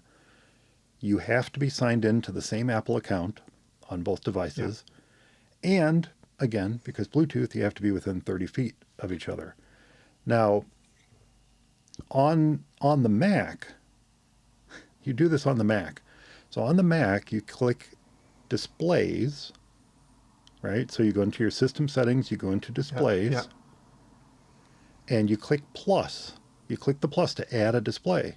So none of this is Oh, of course. Yes. yeah, Yes. it's not particularly intuitive, but you go into displays and you have to add a display. And when you add a display, you in fact, if I do it right now, it's not even connected to this Mac. If I do it right now, it sees my iPad on the other side of the room, and I can add my iPad as an additional display to this Mac I'm talking on right at this moment. Yes. Yeah. So you choose your iPad, and it shows up in the top of the displays window as another display, and you can move it around just like you can any other display and decide if you want it to be to the right of your main display, the left of your main display, above it, whatever. You can move it around and arrange it up and down just like you can any display. And that's it. That's it. You now have That's a it. That's all secondary you have display on your Mac. Although It's. you can choose to be an I was, extended display or a mirror display. I should mention that. yes. I was going to say it's pretty amazing when you see your mouse pointer move off to the other side of your Yeah. Mac and float through the air onto your iPad and become an iPad mouse, for instance, and back again. It's pretty clever. and there's this little sticky animation whilst you move the mouse over to the side. Oh, of that's one universal control. before it goes on to the other. No, that's Oh, universal see, control. I'm mixing them up again. Yeah. There we go. Look at that. Yeah, I'm yeah, mixing them up yet again. No, I know what you're talking about. No, that's universal control. This is just sidecars when it's literally a second display. And Oh, just a second display. Okay, Just a yes. second display. I And- thought it was all the same as universal control. Yes. Sorry. no, it's actually different. See how easy it is to get confused. Yes, universal control is equally awesome, but we'll get to that in a minute. So sidecar is our little sidetrack here. Sidecar is where you can set the iPad as a secondary display. Now, it is a secondary display, but there is something really kind of unique about it that doesn't happen with any other secondary display on your Mac, and that is that because it's an iPad, you can opt to show a touch bar on the screen, either on the bottom or, well, you can actually choose where you want to see it in your sidecar or secondary display screen. And you can also show a sidebar. There's a little sidebar that you can show that gives you some additional touch controls on the iPad screen. Yes. I've seen that. So yeah, and you can interact with the pencil as well there. Yeah, that's kind of cool as well. But yeah, so you're right. For the Apple Pencil, the touch bar gives you different buttons, and I was being kind of generic about describing it because it kind of depends upon the app that you're using at any given time. Those little buttons on the touch bar might change. Now, personally, I turn those off. I don't have the touch bar or the or sidebar. I don't have the sidebar or the touch bar on. I turn them off, so it's just purely a secondary display when I do it. But you can do it. In fact, I will actually find Apple support article about sidecar, and I'll add that to the show notes as well. Awesome. So, boom. So sidecar, that's another continuity feature. Here's one of my absolute favorite continuity features. I use this all the freaking time, and that is copy and paste. You can Oh, yes. It's brilliant. copy content on your phone or your Mac and then paste it on your phone or your Mac or your iPad. As long as they're signed into the same Apple accounts, you can copy and paste between devices. It is absolutely brilliant. Love it. One of the best features of continuity ever. Handoff tasks, we talked about that. Documents, emails, browsing the web. You'll see that icon pop up in your dock, and you can, on the iPad or your phone or your Mac, tap it and continue, pick up where you left off on one device and continue it on the other device. Brilliant. Yeah. And okay, we will talk about universal control, and we've been talking about handoff because as I realize it, as I'm going through the list, continuity really is that umbrella. We should have even mentioned continuity first. Let's just re-record the whole show, Darren. In fact, well, we did actually mention continuity first. Because even things which we weren't going to talk about, but answering calls and sending texts on your Mac, that's continuity. Oh, of course, I forgot about that. That is continuity as well, yeah. Sharing your Wi-Fi. When you connect one device to another, you can share your Wi-Fi as a personal hotspot from one device to another. That's part of continuity. Unlocking your Mac with your watch. That's part of continuity. So continuity so much. God, really is quite the umbrella over all these other services that we're going to talk about. So moving on, handoff. We talked about handoff. Handoff is, we already described it. We're not going to belabor the point here. It's starting a task on one device and completing the task on another device. That's it. That's it. That's what handoff is. Now let's talk about universal control. Oh my gosh, I use this all the time. So, oh, cool. I don't use it with my iPad though. Like you mentioned using it with your iPad. Here's how I use it. So universal control, I love universal control. So universal control is where The mouse is what is or trackpad is the determining factor for which device will ultimately get control in this universal control world that we're about to describe. The mouse is, I'm just going to say mouse generically. The mouse is the device that determines which device is going to control the mouse and keyboard. So, what do I mean by that? Where I use this the most frequent is at the office. I have my iMac in front of me, and every once in a while, something comes up, and I need to have my MacBook Pro sitting up at the same time. So what do? I set the MacBook Pro on the desk in front of the iMac, which is now blocking the keyboard and the mouse for the iMac. So I use universal control so I can work with the stuff that's on my iMac and the stuff that's on my MacBook Pro at the same time. And how does that work?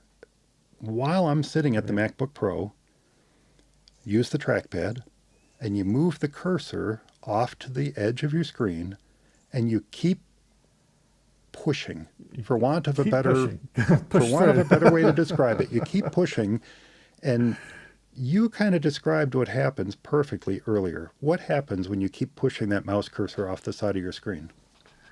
Well, it kind of turns into a slightly different blob type thing It does. that disappears from your screen and then blobs onto the other side of the other screen that you pushed it towards. Yeah, if you are pushing if you're pushing off the right side, and using my example, if you're pushing off the right side of my MacBook Pro screen with the mouse cursor, and you just keep sliding over, you'll see this kind of like blobby bar show up on the left side of your other device, in my case an iMac, with a little kind of like bubble coming out of the center of it, and that's where your mouse cursor is.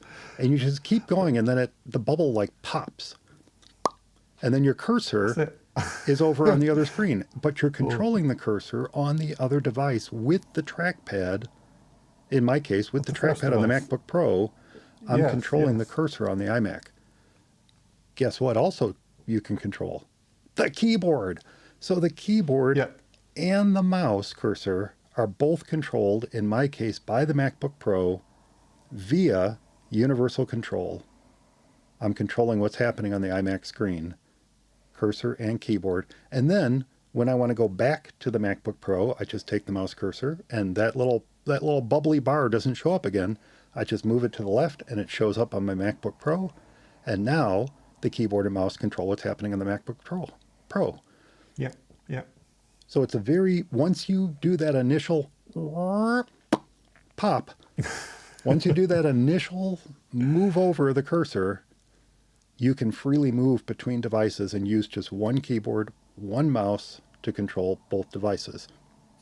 And as you pointed out, because this is one of your primary devices, it works on the iPad too.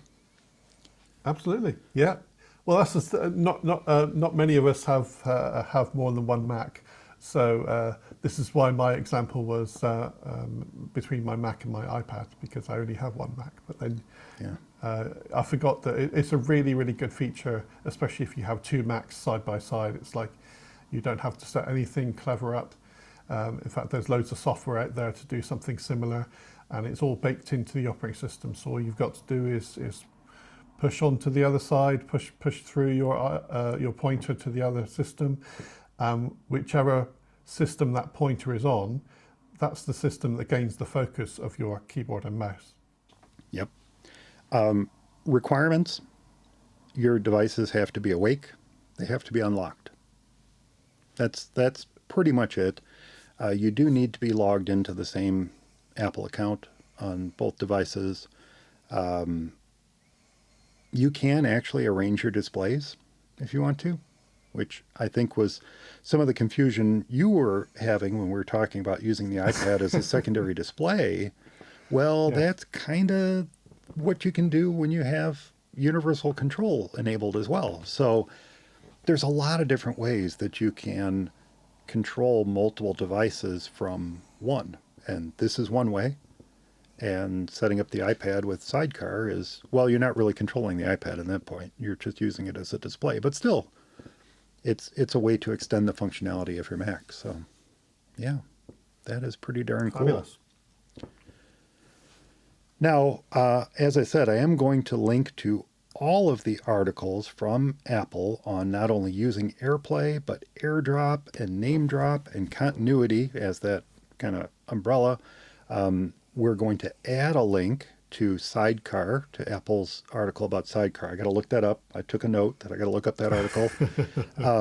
Handoff is another one that we're going to link to, and Universal Control. And there was one other that you said we didn't list. Did we already talk about it, or was there one other that you wanted to still mention? I wouldn't mind actually mentioning it. Although thinking about it, it might be only just related to the entire idea of sharing and air dropping things and air doing things over the air. So the thing that I thought of, and I'm a huge fan, is the AirPrint system. Oh, sure. So that's normally that is now supported by a huge number of manufacturers now. That normally, well, back in the day, it was only supported by a handful, and Apple did have a useful website to list all the AirPrint compatible printers. But now, pretty much every printer is AirPrint compatible, and it's a godsend for printers because, as you know, printers are sometimes we used to describe them as the spawn of the devil. Printers are a terrible situation sometimes, especially when you get into driver difficulties and so on. So one of the things that AirPrint prevents you having to do is you don't have to install a driver. So as soon as you get your printer home and you turn it on and you connect it to your home network, it automatically is detected by all of your devices, your Mac, your iPhone, your iPad, as an AirPrint target device so that you can print to, with no drivers to install, nothing to set up, zero configuration, which is a big one. So nobody has to configure anything. You just get the printer home, plug it onto your network, turn it on, job done. So it's amazing. It's mightily impressive. And one of the other things that you can do over AirPrint as well as just printing, which is good enough as it is, which is excellent. I now refuse to buy any printer that isn't AirPrint compatible, fully AirPrint compatible.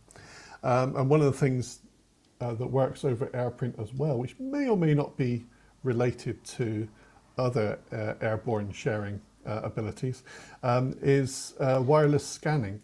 So it will, if your printer has a scanner on it, you could wirelessly scan through AirPrint as well, which is also fantastic. So your printer and scanner can be in another room, but that's fine. You can just pop over and pop some artwork in the top of your scanner, come back into a different room where your Mac is, and fire up the relevant application, image capture, I believe, and then your scanner miraculously appears in the list of devices you can scan from, and it all goes through AirPrint. I do that all the freaking time. I love it. I love it. And when that was always one of the big reasons to convince somebody to go with a Mac than go with Windows. If they were on the line, you just show them how easy it is to set up a printer. You know, and it had to be an AirPrint printer, of course, but you just show them how easy it is to set up a printer. Oftentimes it would just be there, but if you just click plus, select the printer, boom, no downloading drivers, no extra steps, it's just there. It just works. And then you show them scanning. Scanning is just a horrific experience on Windows, but you show them scanning on the Mac, and they're like, well, didn't you have to do this? Didn't you have to install Twain drivers? Didn't you have to blah, blah, blah? No, I just click scan. It just automatically discovers your scanner on the network. You just have to turn it on. It's amazing.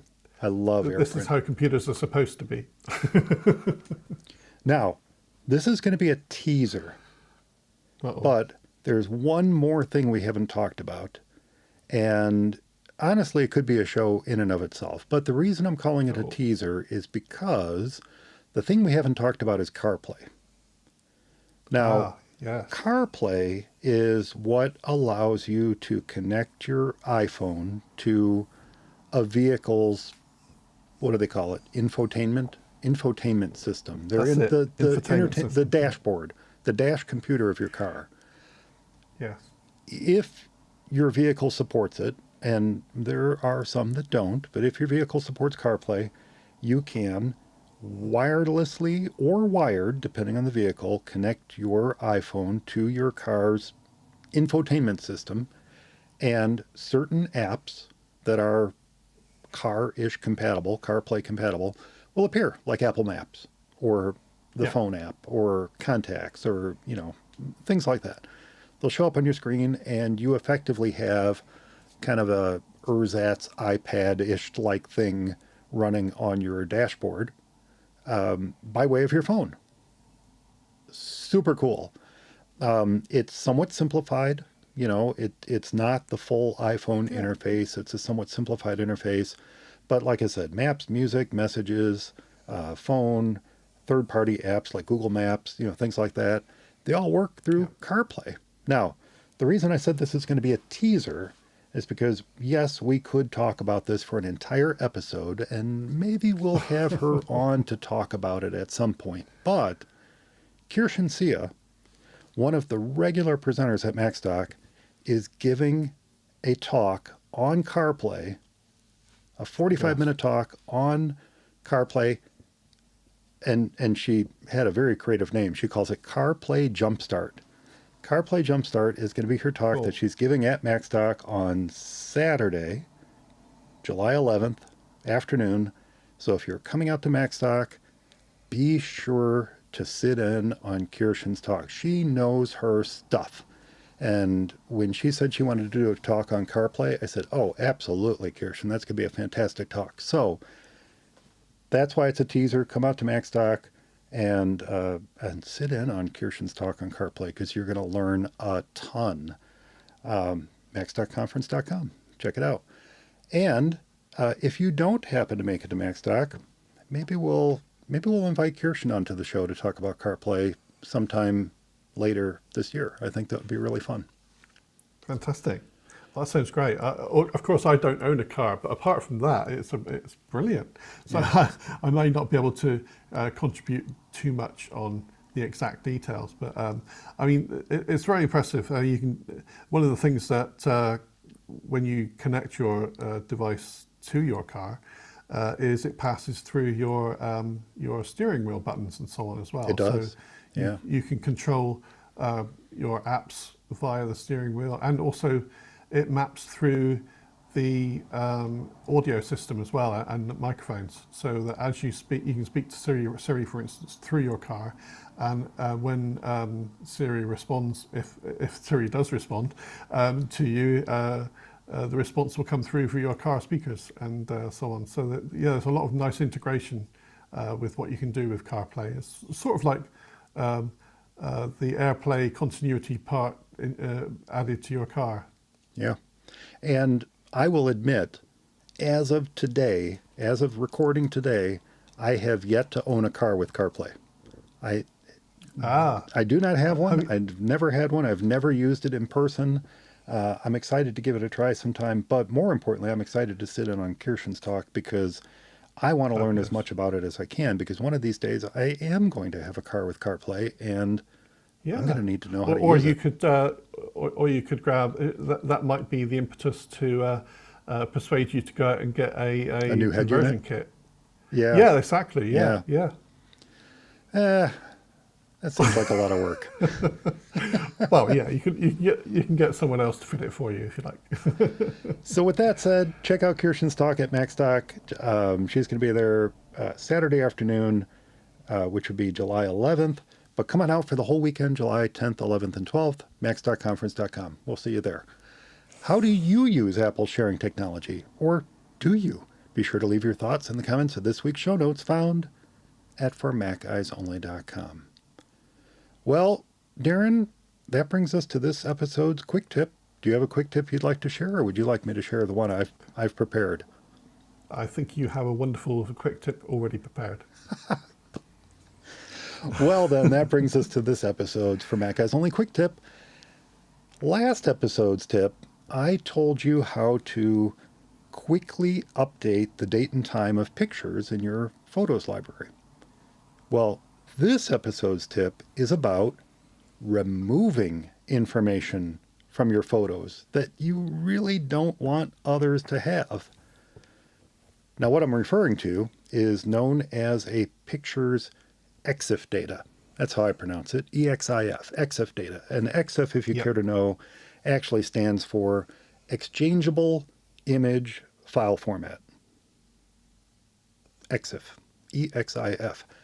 And that's content that is stored within every digital picture that you take that might include stuff like the camera used, the shutter speed, the aperture, the ISO, the ISO as I say, and other settings from the moment that the photo was snapped. Things like the resolution, the dimensions, the color space, the file size, the date and time. Even copyright information can be embedded within EXIF data. Yeah. All potentially very, very useful information. But you may also find details like the altitude that the photo was taken at, as well as, and here's the fun one, the exact latitude and longitude that the photo was taken. In other words, that exact location where you snapped the picture using your iPhone. Now, that could be an amusement park, or it could be your house. And you don't necessarily want to share the exact latitude and longitude of your home with others out there in the big bad world. So, while there are apps that will happily strip the EXIF data from the pictures for you, the process of doing that can be multi-step, and it can be easily overlooked. But there is a simple settings change that you can make from within the Photos app to ensure that important location information is removed whenever you share a picture. And here's how you do it. With your Photos app open, you click the Photos menu, and then click Settings. Under Settings, there are 3 tabs at the top. There's General, there's iCloud, and there's Shared Library. We want the first one. We want General. About 3/4 of the way, about 3/4 of the way down the General settings, you're going to find the one that we're looking for. Under Sharing, there's an option that says Include Location Information. Uncheck that box. It is enabled by default. Uncheck that box, and the embedded location information will be removed whenever you share or export a photo. Now, that last bit is actually kind of important because the setting does affect not just sharing a photo, but exporting a photo. And you may actually want that information for your own purposes. So keep that in mind when deciding if you want to turn this off permanently or on a case-by-case basis. But if you don't want to share your latitude and longitude with everybody else in the world when you share a photo, that's how you turn it off. And it's all done right with a simple checkbox in the Photos app. Excellent. And we're going to wrap things up this week with this episode's essential app. Now, Darren, I know you're going to like this one. Oh, good. Because Excellent. She's walked in and out of frame quite a few times during this episode. Oh, okay. And that would be, I don't think you mind my saying, that'll be your cat Princess. Indeed, yeah. And if anyone listening owns a cat, then you are already more than aware that they love computer keyboards and mice. In fact, one of the more common support questions that I get is someone calling to report that their Mac is suddenly speaking everything that they do. And my first question is always, I kid you not, my first question always is, do you have a cat? Do you have a cat? Because for whatever reason, cats seem to love pressing Command F5. I don't know why, But when you press Command F5, well, that's the keyboard command to turn on VoiceOver. Wow. Maybe they just like hearing the voice. I'm not sure. But whenever someone's computer starts speaking out loud to them, I say, do you have a cat? Inevitably, the answer is yes. And I say, press Command F5, and the voices stop. Well, of course, that Well, simple most Command of the voices F5. stop anyway. Yeah. You hope the voices stop. Yeah. So yeah, that simple Command F5 turns it off again. But when you didn't press those keys and the Mac starts yapping soon after a stripe out, and you know what a stripe out is, if the Mac starts yapping soon after a stripe out, well, you can be sure that it was Freddy the Wonder Kitty. So what can you do? Well, certainly you can put the keyboard out of paw. You can do that. You can move it out of the way. You can unplug it. You can turn it off, whatever. But what if there was a simple, inexpensive solution that didn't require going to extremes to prevent Kitty from typing the works of Shakespeare whenever you're away? Well, now there is. This was released just a couple weeks ago. There's a new app called Cats Lock. C-A-T-S, Cats Lock. And what Cats Lock does is help you keep your keyboard and your mail app, because cats like to write emails too, keeps your keyboard and your mail app safe from errant toe beans. And it provides a little gentle training while you're away. And here's how it works. With Cats Lock running, and there is a little menu bar component as well. You know how much I love menu bar apps. There's a little menu bar component. But with Cats Lock running, you press Command L on the keyboard. That's the default keystroke to enable it. And two things happen. When you press Command L, your keyboard will lock, preventing mistyped commands. And a message will appear on your screen that reads, Cats Lock enabled. And with Cats Lock enabled, every key press will put out... Okay. Every key press puts out an audible alert. Warning, cat on keyboard. Or you can have it sound an alarm. You can have it meow. You can have it bark like a dog. Wow. You can have a cat hiss. You can actually have it hiss like a cat. Or you can have it play a vacuum cleaner sound. Now, Fabulous. yeah. Now, to be fair, you can also have it just be silent. You don't have to have it play a sound if you don't want to. But the default sound is warning, cat on keyboard. Now, the idea behind that sound, though, there's a reason for it, is that the annoying sound is going to help train your cat that maybe walking on the keyboard isn't the best place to be. Brilliant. Now, having cats at home and knowing our cats' personalities, I question whether that would actually be effective or not, but there you go. I think our cats would just find it annoying and keep pressing the keys just to get it to stop. I don't know. I have to see. But one important option that I found in the app settings includes the ability to enable what they call stealth lock. And what that does is it hides that overlay where it says Cats Lock enabled, and it disables all the sound. So of course, that's just if you don't want it to be obvious that this is enabled. Maybe you're in a work situation or something, you don't want it to be enabled, or you don't want the sounds to play. That's why you would enable stealth lock, I guess. I don't know. Otherwise, I think you'd want it. Then, of course, some of the other standard options include running as a menu bar app only, launching at login, or preventing sleep while locked. Now, the author of the app writes in the description, the app was, quote, designed for cat people, made by a cat owner who got tired of his cat rewriting documents in real time. Every setting exists because a real cat needed it, end quote. So, fabulous. I like that. I love that. Right? I knew you'd love this. If that sounds like the app for you, you can check out the short video found on the developer's website, which I will link to in this week's show notes. Cats Lock is only $2.99 in the Mac App Store, and check it out. So that is this week's Essential App. Wow. Yeah. And Oh, with I that, can't top that. well, you're going to have to top it next time, my friend. Wow. Okay. That's difficult. Yep. And with that said, that's going to do it for this. And with that said, that's going to do it for this episode of For Mac Guys Only. I hope everyone enjoyed it. Remember, I do love to get your letters. So if you have any comments about the show, a tip to share, a software or hardware problem with your Mac, be sure to leave your favorites in the comments of this week's show notes found at formacguysonly.com or drop me a line, mike@formacguysonly.com. And do be sure to subscribe to the show's YouTube channel at youtube.com/FMEOTV.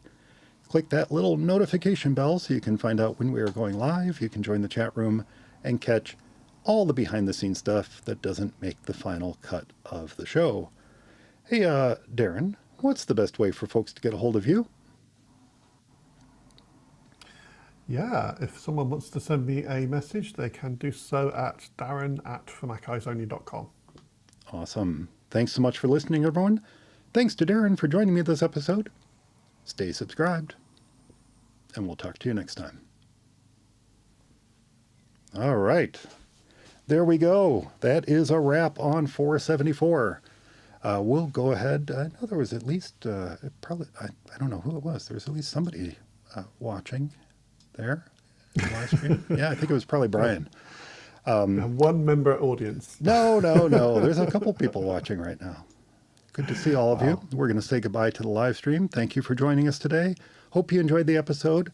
The audio version of this will be out in just a couple days. And then our next live stream, we mentioned this at the very beginning. I'll mention it again now.